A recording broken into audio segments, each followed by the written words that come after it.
Ladies and gentlemen, welcome back to Starladder Season 10. I'm your host, LD of Beyond the Summit, and we're about to get underway with day number, I believe it's number 8 of Starladder North America, or America, I should say. Not just North America. In fact, we do have one of the South American teams competing today. It's going to be Union Gaming first up against Navi US. And with that being said, I'm joined here today by Blaze as we hop into the draft and get this show on the road. Hey, Blaze, how you doing? Doing really well. Had a nice day of just quiet ranked matchmaking. Had some good wins here, and A nice now day of ranked matchmaking. That is literally it's a gem. impossible. It is That's a a rarity. It is a contradiction, my gem. friend. There But is no such thing. when you experience it, it's like finding a unicorn in the wild, really. But I yeah. hear that.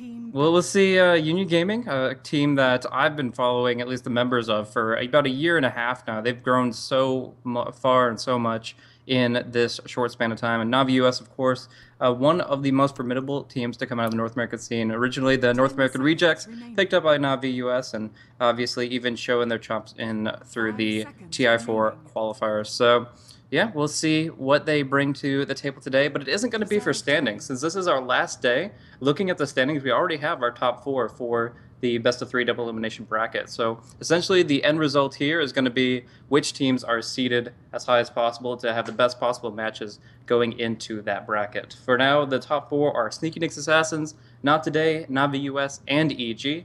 And obviously, Navi US here are trying to take this win in order to bring themselves that much closer to the first seed. Yeah, and of course, it is a 4-team playoff at the end of the group stage, and only the first team goes to Kiev. EG will no doubt undoubtedly be the heavy Is favorites. it the first or the first two? I believe it's only first place, Okay. isn't it? It's one team from China, one from Southeast Asia, 4 from Europe. Dire team pick. What do I miss? No, it's 2 from China, I think, isn't it? Jeez, I should know this. Honestly, Okay, my two head from is a mess. China. I've not slept. I've been well doing mysterious things which I can't talk about. But yeah, we'll get back in the draft here, guys. And Secrets. actually, I gotta look this up because that's just Okay, I'm seeing it right here on the goddamn Wikipedia. embarrassing. Assuming that's right, it's going to be two from China, two from America, or sorry, two from China. I'm not even saying it right. One from America, one from SCA, and then, 4 of from course, Europe. 4 Okay, from Europe. yeah. So it's the same as last season, except you will have Korea being replaced by Southeast Asia. That's the only difference. Yep. So, Sponsorship. so Navi US have their work cut out for them. Even if they win all their games in the group stage, they still have to beat EG and potentially an elimination playoff match. And, well, that's tough.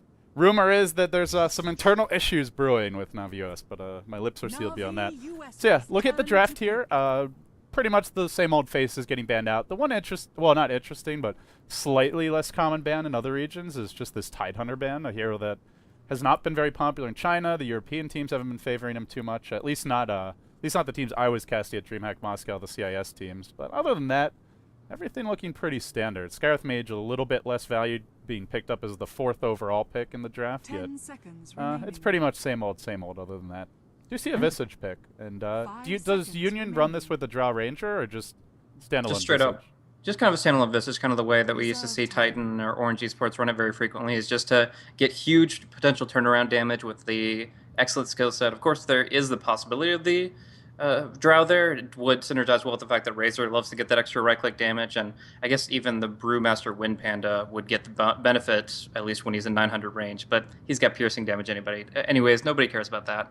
So, yeah, I wouldn't say the Drow is a necessity here, but certainly would add a nice extra bit of physical damage to make those familiars hit hard against the two low armor heroes that are already up on the field here. Doom and Skywrath, very squishy in terms of actual physical effective HP, and they're going to exploit that with this Venge combo. Getting the Wave of Terror out and the Eye of the Storm, this is going to be a lot of negative armor against heroes that's their specific vulnerability. Along with that, Venge gets the range of initiation on Tinker, so you can actually pursue him within the tree line, which is really cool. So I think this is a really great draft starting out from Union Gaming, and they have answers to just about everything that Navi US have brought so far. Well, I would say sort of, because yes, you can scout with Wave of Terror. Yes, swap is good to find 10 Tinker in the seconds trees. remaining.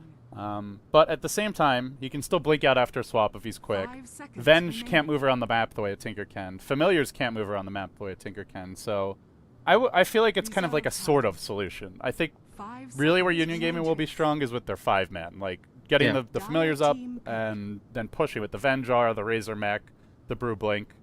I still don't think you want to take this late against Navi US. Oh, definitely not. The Tinker and Doom are going to be extremely potent when they get up to their maybe refresher stage for the Doom and Dagon 5 Ethereal Blade stage for the Tinker. It's just not something that you want to go up against. But with the amount of push they can put in behind the Razor as kind of their anchor and just kind of rotating the fights about him, making sure he stays close enough to the fight to maximize his offensive potential, but not risking his own life. Obviously, they have things like defensive swap to respond with that. Though against Impetus, it's not always the best thing. It doesn't disjoint, so you might just be setting up a nuclear missile coming in from the Enchantress. But yeah, we'll see that the fights break down pretty chaotic. I think it'll be because there's going to be a lot of damage flying out, especially when there's a Visage on the table in particular. Essentially, he's going to try, if he's going down, he's taking you with him. He's going to be able to put out a huge amount of magical burst damage, and that often makes it a 1-for-1 unless you commit the silence to him. But right here, there are so many targets that you want to silence, you want to doom, and they're obviously only going to get 1 or 2. Yeah, Brew's probably the big one, but potentially a farmed Razor would be the target if you can just jump him before he pops his ult and static link. So we'll see if Navi US find those openings. It's a lot of it's on the Scarlet Mage and Enchantress, and that's good news for Navi US, I would say, because these are two of the best level 1 supports in the game, if not the best duo right now. They're definitely near the top of that list. And we'll see Union Gaming go now for a lone Druid. A hero that I did not see once in like the past 2 weeks of casting first WEC and then DreamHack Moscow or the Game Show League, but I know he's been picked here or there like sporadically, and I haven't gotten to watch the games too much, but it seemed like it was mixed results at best. Yeah, it's difficult for Lone Druid in this metagame in general. He's so easy to bring down the bear in general, and when you do, you feed away a lot of gold, you lose a lot of value for yourself. So it's going to be a tough one, and I guess it's just going to be back on their emphasis on early game potency and a hard push, because the way they need to run this is like pretty much all rallying the troops at level 7, level 8, and just deathballing as hard as possible. Maybe you can have the Lone Druid split push while 4 go the other way, but that's going to be an easy setup for a Bat Rider to kill the Lone Druid and then TP top to defend. So yeah, I think in this position, although I like the draft in general, they're going to have to play it very smart if they're going to take an early advantage. Uh-oh, we're trapped in the draft here. Let's fix that one. All right, we are in America. I am really bad at using... Starladder has an amazing overlay package. Really, really cool proprietary software. And I am just garbage at using it. I'm not doing it justice. But I've seen like the Russian stream and they're showing like player statistics, most played heroes. Honestly, it's just hard enough for me to cast without trying to control it all at once. Give me a producer, man. Someday. But, well, actually, we did open up the job search for that, so... if you haven't already heard, we are hiring a videographer/producer, at least looking for one. If you have the expertise, then that would be one way you could definitely make a difference. But we'll see. Union Gaming smoke up, and they might find Snaking here in the river. He's just about to be in magic missile range. Might be just outside. No, they do get it off. Can they follow it up with a clap, though? No, it doesn't look like it. Just plasma field and no range for the Grave Chill, so he will make his way out in the end. Almost a first blood opportunity, but not quite. And with that, we can introduce our teams here quickly. So for Union Gaming, we have Xander. We'll be playing the Visage. We have Benya. Is it Benhaz? It's either Benyay or Benhaz. I'm not sure the dialect for that specific region, but I haven't heard it out loud, so I've been going with Benhaz for almost a year now. I'll say Benhaz then. I trust you. I trust you, David. And we've got Jericho playing the Vengeful Spirit towards the mid lane. Side Raelin will be on the Brewmaster, and that puts Angel in the top lane as a basically a dying breed, if not a extinct breed in the safe lane Lone Druid. Over on the side of Navi US, Brax, your offlaner, will be on the Bat Rider. Solo mid goes the King, the one and only King. He's already down a pooled Tango and the cooldown for it as well on the Tinker. 1437, Theban will be handling your Enchantress. Korok, not even bothering. Actually, they're just running a straight safe lane Doom, it looks like. He may take the jungle early on and let the Scarth get the levels, but with his camps blocked, may not have that choice, and that will leave Fogged on the, in theory, 5-position support on the Scarth Mage. Yeah, so essentially Navi US's draft is designed to get off their feet really early on with the Devour, with the Enchant, controlling the jungle very well and getting a lot of resources off the map. But the stance that Union Gaming have taken is directly opposite that. They're going to be going very active on the bottom lane. They're going to be putting pressure on the jungle, obviously already warding it up, so it's difficult to rotate into. And in general, just make sure that they keep Navi US out of their comfort zone. In the meantime, Angel will have a pretty decent 1v1 matchup here. Up against Brax is not guaranteed or anything, but it's still probably the best place you can run the Lone Druid at this stage. Yeah, Bat has not gone boots first. Sometimes Bat players can get a first blood on Lone Druid if he lets the napalm stick up too much or stack up too much and gets dove under his tower, but with no boots, there's no way Brax can get that kill, at least not yet. So still some kill potential for the Bat Rider, but assuming he doesn't find a kill before level 5, then this matchup usually goes heavily in favor of the Lone Druid at that point. It's very difficult to dive when he's got phase boots and, of course, the Entangle proc.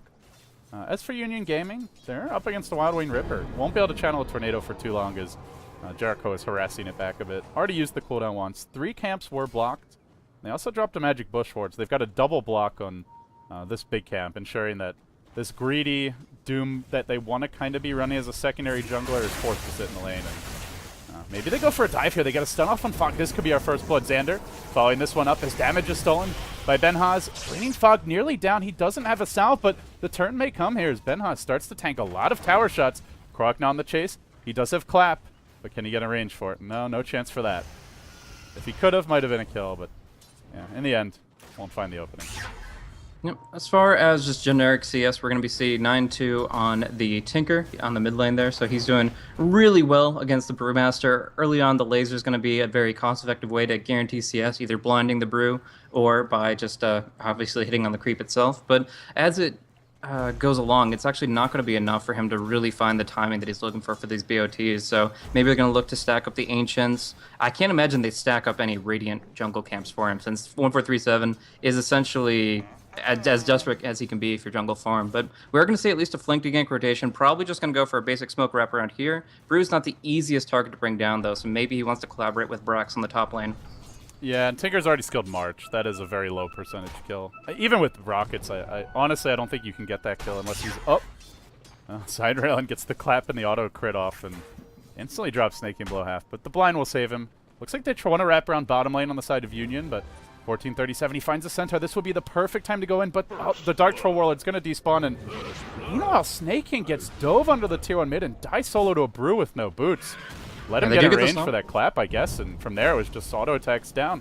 Well, the dive top lane, though, looking for Angel. This should have been the first blood, as Navi US will collect one, but you really shouldn't die as Tinker in that matchup if you just sit back. I guess he let himself get clapped, and that's all she wrote. Yeah, he was looking for some turnaround damage with the March Machines and thinking of it as a trade rather than an all-in, and the Brewmaster closes in with that double damage rune, and those big crits are easy to underestimate. So yeah, he goes down pretty quickly, and that's going to make the matchup extremely difficult for him if they don't start rebounding with other things. The laser does harass back Citadel, but he does have that Bottle Crow active, so not only is he going to get his first actually he's not even going to buy anything with the first 850. He might have gone for like phase if he just waited a little bit, but nah, he wants the restoration as quickly as possible to try and get the rune. But it's going to be Fog to cover it up, an illusion for him, and they'll be able to try to get back control of this bottom lane. Yeah, meanwhile the pressure bottom lane does mount. It's kind of funny, Jericho ran in to try and harass this Doom, and Korok just turned and smacked him with his sword, and immediately Jericho retreated. Did not have any backup for that. But so far, the tri-lane hasn't really done too much. Mid lane again. Snake lane, really? Yeah, he's taking a lot of damage here. He wasn't going to pursue under the tower for the full second clap, but the cooldown on laser and thunderclap are essentially like identical there. So it is really close to call if you can actually get that last right click in to finish him off. But and he if was you can actually stay in close. range for a secondary clap, then you can get a kill. But yeah, when the initial damage came out before the first blood attempt, he was allowed to disengage. And then just walk back in, I guess, for the march. And from there, gave up the kill. Yeah. You can just get the clap off, get the right click off, get blinded, and then still chase, wait for the second clap to cool down, and find first bloods that way if you're not careful. So it's something Snaking will have to keep an eye on. As he has managed to pick up his soul ring. He's still CSing pretty well, though. 28 CS, way up on the Brew, and that first blood just brings the lane slightly in favor of the Brewmaster. The key is, what does he do now that he's his ult? Can he find a secondary kill? He's clapping the wave for now. Meanwhile, both teams are cutting the creeps and kind of diving the enemy safe lane as Jericho wraps around deep behind enemy lines, looking for Fog. Can't get a range for him just yet. There will be a dire glyph trying to stall this push top lane as Enchantress moves into position to force the issue a bit. They'll bring a rotation in now. Side Railin's coming top. He has his ult, and he's gone phase boots, so this may catch Navi US off guard. They have no detection, and Brax will get entangled under the tower. Easy kill for Side Rail, and it's a double for the Brew. Oh, that is not a double you want to be giving away. He got a first blood. He's now got a double kill, and despite his relatively mediocre CS, he is well on his way to a blink. Yeah, so I mean that's a great rotation for him. They knew that they were going to commit for the bear in general once they had harassed it that low. And as far as it dropping down, it did, I believe, die to a creep. Yeah, it was killed by a melee creep, so no bounty there for the side Navi US. So it's all bad news for them in that aggressive stance. And it's just it's kind of been prompted by the fact that 1437 doesn't have a jungle to call home. Finally, his camps are starting to respawn, but in general, like the potential to go in kind of 2.5 versus 3 when you're creeps are going to be at half duration every time you go from the western side of the jungle over to the eastern side. It just makes it almost impossible. So they've half seeded this lane. If you see like the CS values, obviously on anybody on the bottom lane on Radiant side are quite minimal. Doom sitting at 12. So but he's level 5 against the tri lane. I mean, he's still got to be happy about that. Yeah, but they're assuming that they're not going to contest the creep waves at the very least. They're just going to try to survive, try to get the experience. But I don't know, with Brewmaster looking to maybe dive on Fog, there's some potential the other way around. Yeah, and the thing with the Doom is you don't have to, even if you don't have the best CS, if you just get level 6, you can start making things. You can start make things happen for your team. So we'll see if he goes for a gank soon. But meanwhile, it looks like they will take the tier 1 bottom and. To me, this is the big thing. Taking the tower down. Brew Blink is now coming extremely soon. We're looking at a 9-minute phase Blink bottle on the Brew, and don't underestimate his right clicks when you level up Drunken Brawler. Those pack a punch at this early stage of the game. Something that Union Gaming will it'll be a nice tool in their arsenal. And this is exactly the kind of start they needed overall. Getting the first blood, getting a fast Brewmaster Blink. They lead by 2k gold. Down on experience, but for them, the key is just making things happen now that they've got split, and they will smoke. The movement towards this smoke position was spotted by a Radiant Ward, so it's possible Navi US know it's coming.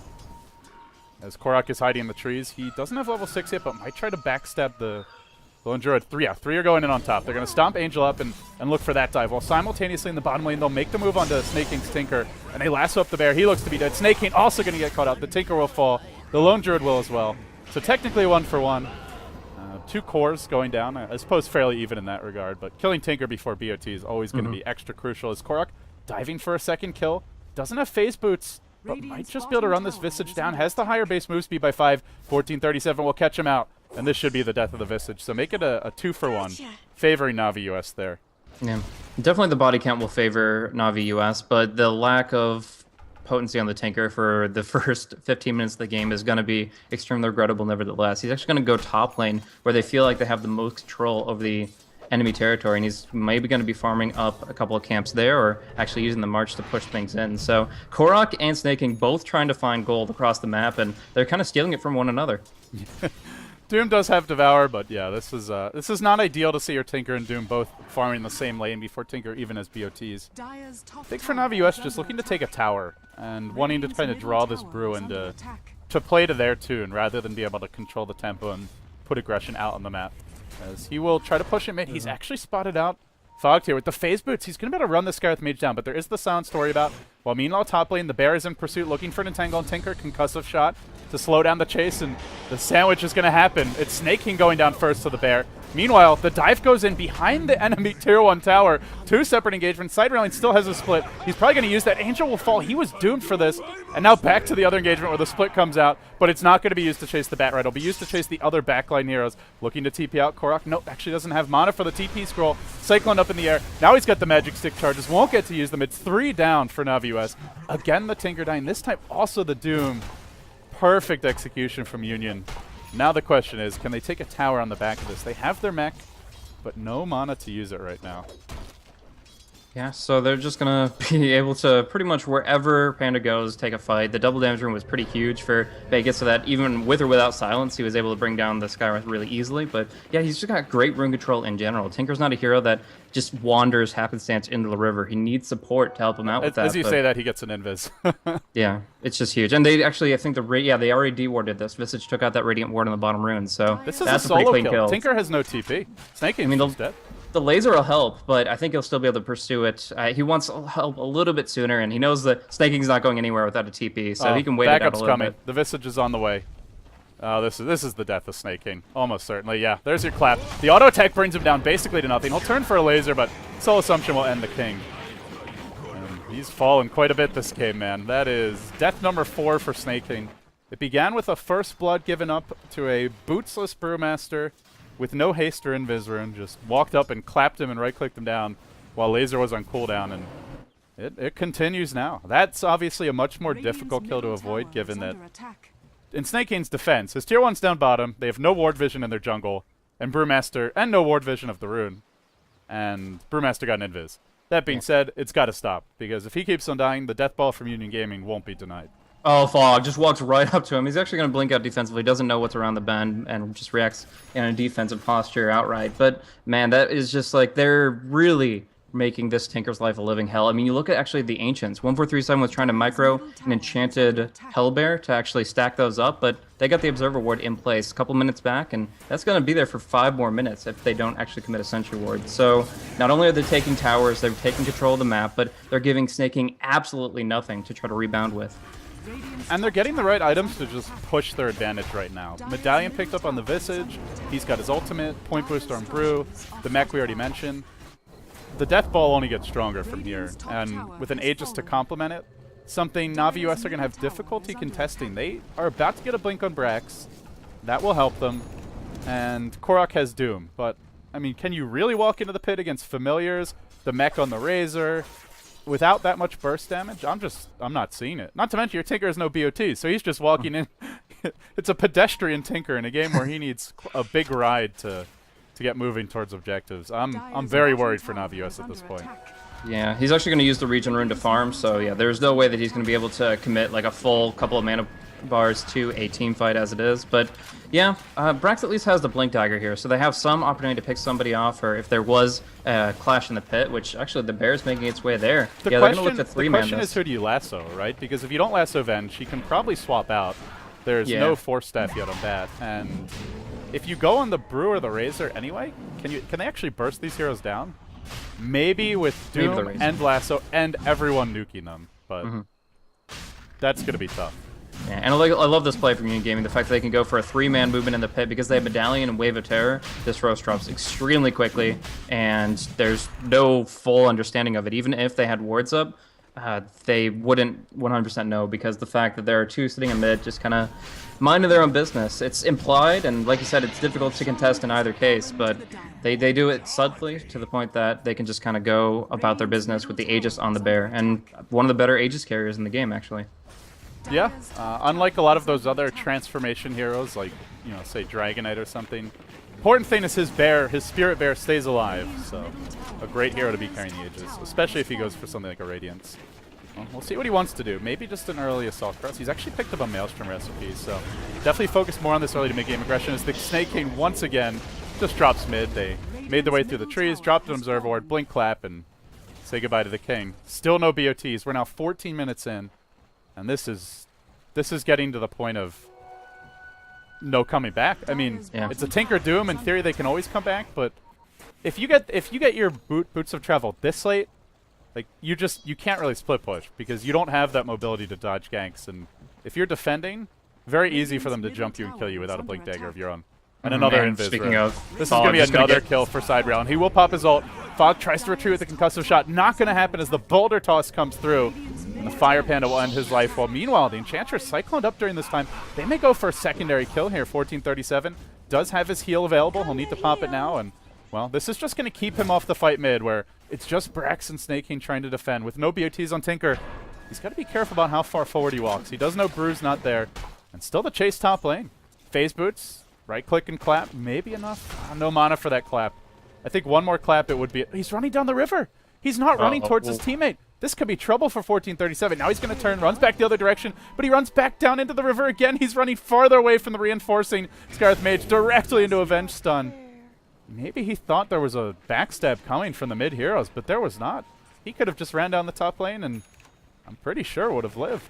Yeah, I believe so too. And they have a decently placed Radiant Observer Ward to give him kind of perspective of where people were moving about, but he tries to just in general avoid where the Brewmaster seemed to be hurting him, and playing reactively like that cost him his life. So they are out of sync, Blaze. There's no other way to put it.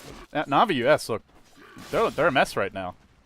They actually looked a little shaky the last game that we saw. Of course, they were up against EG, so that was a difficult one. But it seemed like a couple of the players were making some really good plays, are reacting, playing very smart, and a couple of them were shaky to the point that it just was completely out of sync, and they didn't make the plays happen when they needed them to. This is kind of a little bit easier because the draft is let's just fall back, find a pick off every lasso, and otherwise just keep turtled up. But because Union Gaming have put out this much pressure this early on, it's just not been a great response. And now finally BOTs come out, but we were talking about how they have some answers for the Blink Tinker and some answers that won't be sufficient at long range. But in this case here, the Vengeful Spirit is actually going to have like 2 points in Nether Swap by the time the Tinker actually picks up his Blink Dagger. It's just been so delayed. Yeah, the Venge is getting her level progression quite quickly. She's keeping up with the enemy Enchantress. Not normally something you see at this stage of the game. Like a little bit later on, if you get a bunch of kills, perhaps, but we're only 17 minutes in. Normally your Enchant would at least have a similar, would at least have like a 2 or 3 level advantage, I would say, but well, not the case. And not only that, but I just love this item progression overall from Union Gaming. Just focusing on, they understand their draft, right? Like they know they don't want this to go late, even with a big lead. So they get all the mid-game centric items. The Urn, the Medallion, the Aghanim's now being built on Razor. I mean, pretty much your standard Razor build with the mech Aghanim Scepter, but yeah, just all items to end the game by the 25-minute mark. Now, there's always the potential for throw, but if you want to run the strat, this is how you execute it. And the only question is if they can follow it through to the conclusion they're hoping for. Yeah, the two ways they can go about concluding this game is getting a Pipe of Insight. We actually see sometimes the Lone Druid picks that up on his own person. Otherwise, they have to pick off the Tinker beforehand, because otherwise, we're just going to see this March spam come out, and they're not going to be able to breach with this kind of set. I mean, obviously, the Aegis helps, but they're not at that big of an advantage. March of Machines is still very painful. It kills off familiars extremely quickly as its universal damage. And, oh, no, not against Snake King. This has to stop happening. He doesn't have BOTs available, but the lasso will be there for Brax. They might be able to kill a side rally. No, the swap will break the lasso. It allows him to walk out of the Mystic Flare. He's going to be able to split and turn this one. They lost their Bat Rider. They did save Snake King, so a noble sacrifice from Brax, but it cost them more. It might cost them Snake King as well. He doesn't have the BOTs available. They're still cooling down. Is there range for a Cyclone here? Might just be able to get her in tornado range. It's going to be close. Just short. Actually began casting it, and in the animation it dispelled. Yeah, close, but it would have been a pretty deep dive to go after that at that point anyway. I don't know, man. I think they had him. They had 5 heroes deathballing at him with an Aegis and a Mech Razor.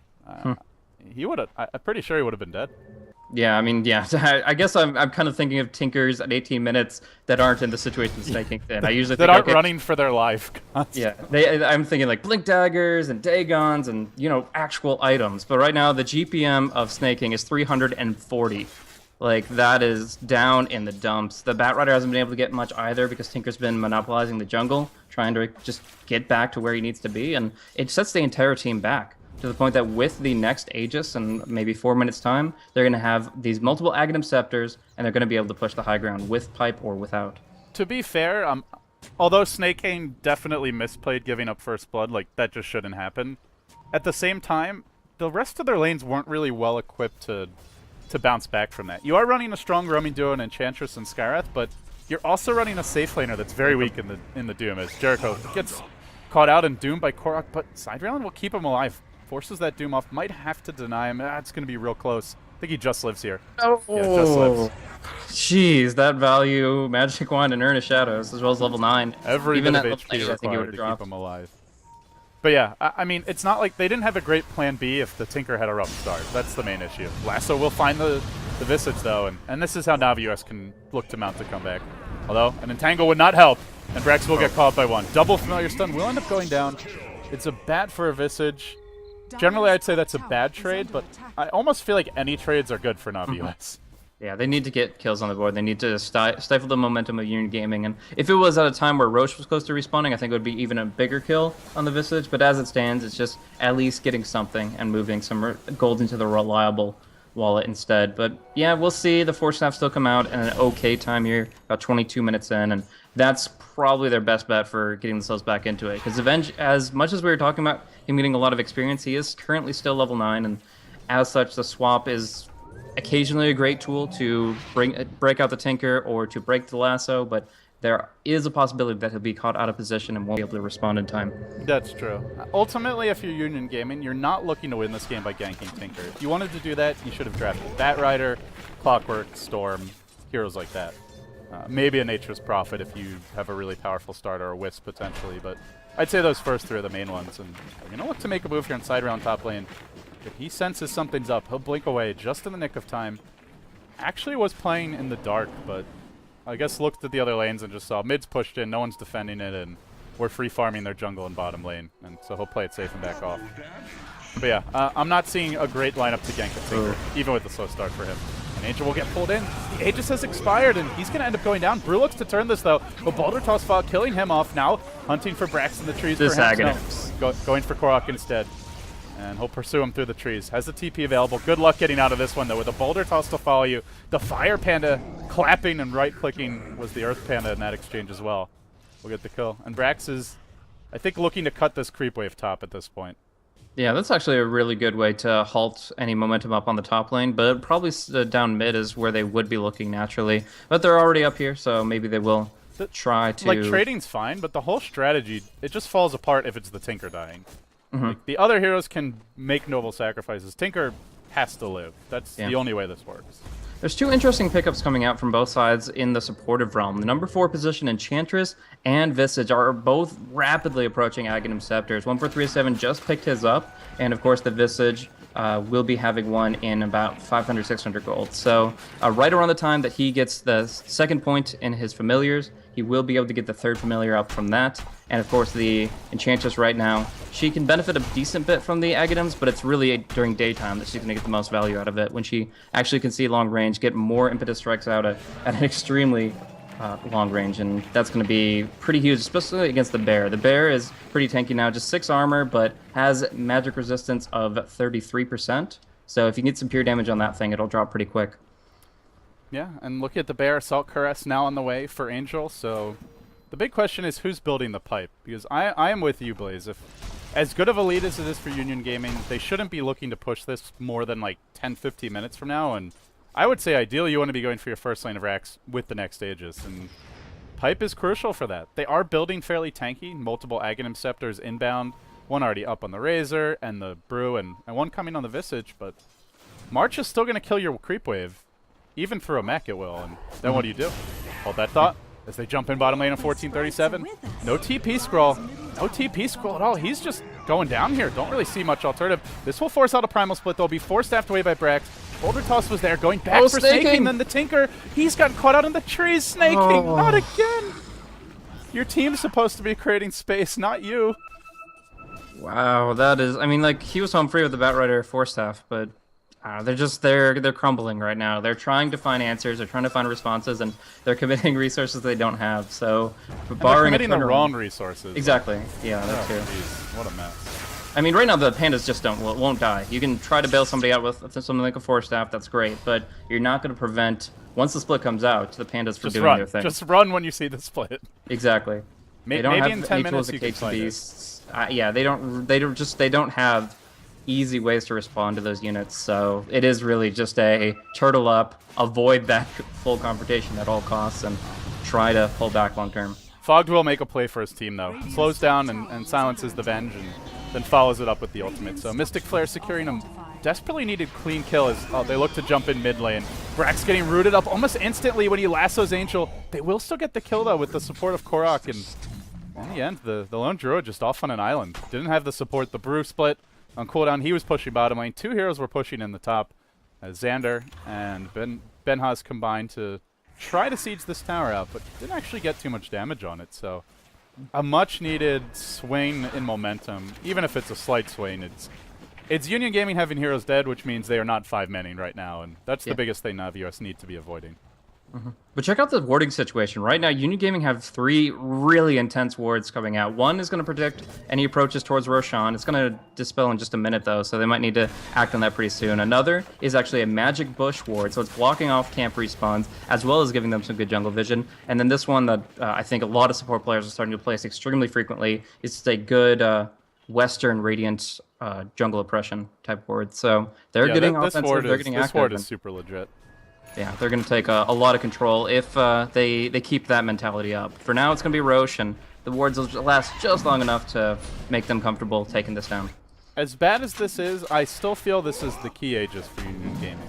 Like, with this, I would like to see them at the very least take the tier 2s and maybe force a buyback on the Tinker. Even if you don't take Rex. Yeah. Threaten a tier 3. They want to be taking some structural objectives with this one to me. I think at least like 60% of a tier 3 is what they should expect from this, but it's difficult. We've talked about a lot of the drawbacks of trying to push up against Navi's lineup, but they seem to be just bashing their heads against the brick wall here, trying to build up as much strength as possible. Reaver coming out for Ben Haas. We just see like 4-staff, the Bracer Urn casually for Jericho, not opting for a 4-staff for those Mystic Flare bailouts. They just want to go ahead and get as much raw HP as possible. Where's Snake King? He needs to be prepping for this push with March. He's now TPing out mid, but it's too late. They've just forfeited a tier 2 without even dropping a single layer of March. And they could jump him. And he might go down here as the familiar stuns catch off. 4-staffed away. Yeah, if the bear wasn't blinded and got a root, that probably would have been his death. But you need to be ready when they arrive with March, or they may take the tower, but at the very least they'll take damage and you could potentially turn it. They're looking to chase now, though. Xander gets Flame Break back in. Turns with a Grave Chill. Maybe it's Brax who's in trouble here. The Medallion damage stacking up. The Bat Rider forced off the fight, and now a Bruce Split comes out. Korok, he's dove deep behind enemy lines, trying to kill off this Visage, but he will pay with his life. Southern end of the engagement. They kill off the Scarth Mage, and Navi US now forced to retreat. Snake King trying to stall the push out, but they're in position. I think they can at least threaten the tier 3 here. No Doom. Cyclone? Oh, just found the Enchantress. Honestly, not even worth going for that kill. Just push in. They seem to still want it, though. He's going to be forced away by Braxia. They really just need to push in. The Familiars have full stacks. They're going to do a lot of damage. This tier 3 is gone. They have the Bear resummon. Where's the Tinker? No March being spanned up. He's only now TPing in, but the tier 3 is down, and the Rex are soon to follow. This is looking to be your first slate of Rex for Union Gaming. With the triple Familiars, it's almost guaranteed. Bat Rider blinking in. He's got 4-staff cooling down. He didn't have it ready when he jumped in, and Brax will give up his life. He forfeits that one in exchange of side rail and dives deep onto Snake King. There's no blind available, but the slow will prevent him from getting that chase off, and they still take their first lane of Rax. That's the key for Union. A clean Rax, more than they could have even hoped for with this Aegis, and, well, do they get out safely? That's the question here, as the buyback comes out from the Bat Rider. Navi US looking for a big trade. They'll get a Razor kill, and they will get Avenged, but still, overall, Union have to be happy with that. Easy lane of Rax, and nothing to stop them from doing it as soon as their heroes respawn. They still have Aegis on the lone Druid. I mean, because he only has one Bear Summon, that does mean that they're just going to be able to focus that instead of the lone Druid himself, so maybe the Aegis won't come into play so much. But by the time the team respawns, though, it's going to be... He'll have the first one. He'll have the first bear up, and I guess it's 2 minutes until he's got the second one ready. Yeah, so that's kind of what I'm saying. Is so, the like 2 minutes they can go again. They'll still have the Aegis for 4, right? 4 minutes. Yeah, they've only tapped into 3 minutes of it, so they got about 3 minutes and 5 seconds left on that. So they have like a minute to do the push with the double bear. Exactly. Gotcha. So out of that, though, in the retreat, there were some nice kills coming out. Fog did get a kill on the Spirit Bear that we're talking about, so he is able to build up his 4-staff. Other items progressing. We are going to be seeing Enchantress actually build up some attack speed here, just probably finishing the treads pretty casually. I would doubt that's going to be anything else, but just that attack speed in general is going to allow those impetuses to fly more. She'll have more intelligence to shoot those off as well. And Korok's actually going to be able to pick up the Shiva's Guard. The attack speed reduction is really huge against the lineup of Union Gaming. They are very attack speed reliant because when you consider the Vengeance Aura, they've already got a lot of attack damage coming out. The Razor in particular is going to be stacking it up. So I think this negative aura from Shiva's is actually a lot bigger than some may think, and of course you also get some nice armor to give yourself some selfish durability. I was gonna say, Angel, you should probably build your Assault Caress, but looks like he's finally done it. As he jumps on Snake and he gets a first hit root. Oh, this could be trouble. Where's that blind? No, he'll be able to TP out. There's no follow-up for that one, but that, once again, Snake King caught in a precarious position, barely able to escape. Jericho's got Blink. They should get 1 kill out of this. They should be able to it's swap down. 1 for 3 Cooling down for 3 seconds. Yeah, he could have blinked on 1437 though. Like the Bat's obviously going to Firefly away, but he could have Blink Wave of Terror swap back the Enchantress, and that would have been a kill there. But just not having the full awareness of positioning in that regard, and they're just going to go for the invasion once more. They want to try to bring down Snake King, but he's already on the retreat, and he's actually going to be going for the Sheepstick build-up instead of the Dagon. He knows he doesn't have any momentum. The Dagon, the magic damage isn't really going to do too much for him, so he just wants some control. He just wants some disable, and that's going to help him out a lot. You know, I remember at the summit that Hani was asked about the Dagon build on Tinker. This was when Excalibur was really starting to showcase it. Back then, like, people would often just go Hex Rush, or once in a while Shivas. And Hani said he felt that the only time to go Hex was when you were ahead. I didn't really get a chance to pick his brain about it too much, but he felt like going Hex when you're behind is just a losing formula. So I guess we'll have that principle at least partially tested here as they look to push in. I think it might depend on what heroes you go up against. I mean, obviously, there's some heroes that are weaker to just being singled out for a 3.5 or 7-second disable. Oh, blink in from the Brew. BKB, he's not going to look to dive back as they kill off Fog, but they really don't care about killing the rest of these heroes. Just zone them off the tower and try to take it down quickly. They might lose their Brew, though. He's been doomed. His BKB is wearing off, and now he's completely isolated. No Brewmaster split. Also, any day, massive godlike streak. Big kill as Korok charges in, but he underestimates the damage that Union Gaming could dish out as they turn and chase the other way. The Doom buys back instantly, but has no Doom, has no Shivas. Second lane of Rex falls. Union Gaming are breaking through this Navi US base in a big, big way. 2 lanes of Rex essentially down. The range Rex will not regen. Gonna fall sooner or later as the Familiars try to cover the path of retreat, but maybe they go back in for this, looking to finish up Rex. The Familiars picking up one at a time. Not enough, though. They'll lose Xander. Continuing to chase will be Navi US, hunting for the lone turtle. TP out. Attempt for one, but there's a Centaur Stomp to prevent this. Swap available on Jericho. Not even needed. This bear's too strong. Blinking forward. Now the Venge Stun will follow. Jericho looking to kill off Quark. Do they get a swap? They do. And they get the kill. That's a dieback from the Doom. An absolute train wreck of a game. Extremely unfortunate for Navi US. And to try to get back into this, it just seems beyond a difficulty. I mean, the amount Tinker that's going to have to absolutely happen nothing. He for them to has pull Blink ahead and Ultimate Orb. Could build a Hex, but you need more than a Hex at this point. Yeah, I'm racking my brain for different ways that they can make this happen, and I'm just not seeing it. I mean, we have the Harder Tarrasque up on Razor. He's absolutely huge. The Brewmaster, yeah, if he gets doomed out, then he doesn't contribute, but the Razor gets to pretty much do whatever he wants. Gets to either Storm, Link, mech up, and stay in the fight. I mean, the Hex will help, but you have to remember if you're hexing a Razor, you're hitting the Unstable Current multiple times, and I don't know. He's just so vulnerable right now. Like, although he actually has more HP than a Dagon buildup would give him right now, it's so easy for them to lock him down, and has been for this entire game. And Blaze, the biggest thing for me is, like, Navi US actually just can't let Union get to their base again. If they get to their base again, that's pretty much a third lane of Rex. Maybe they have one more defense in them with multiple buybacks and Glyph, but Glyph right now is 3 minutes off cooldown, so if they push before the next stages, they won't have the Glyph ready. And I just, even if Navi US get 5 kills, I see them still losing their third lane of Rex. Whether it's here or just at the very least creeps pushing and taking tier 4s. They have to take fights outside of their base, but I don't really think they have the firepower to do it. Really, it's, like you said, rack your brain. It's, I guess, amazing Batrider play from Brax. Yeah, I think pickoffs could help. They have to kill off the Lone Druid so many times, though. Well, we're gonna see. He gets caught by a clap here. Brax now slowed down by the Drunken Haze. He swapped back in. They can't afford to lose their Batrider now. No buyback. 900 gold short. Brax dead for 80 seconds. And that might just be it. Yeah, you hate to see it end so anticlimactically. They've been fighting every inch of ground to try to get back into this game, but the tier 2 is absolutely nothing. He's caught out in the trees here. The Familiar Stuns are going to find him, and this is probably the death of the king. He does have buyback ready. He's going to have to use it. Union Gaming just running a freight train through Navi US land, as they will attempt a trade here with the Enchantress split pushing, but it's way too slow. And the pressure mounts. Side railing blinking in. Quick reactions on the Hex from Snake King, who just fell back for this one, but I'll go down again. It's a dieback now from the Tinker. Another death for the Kane. He's 2-9 this game. What a struggle it's been. Forget about the kills. They just need these mega creeps. Navi US, one of the bigger names on paper in this tournament, will GG out.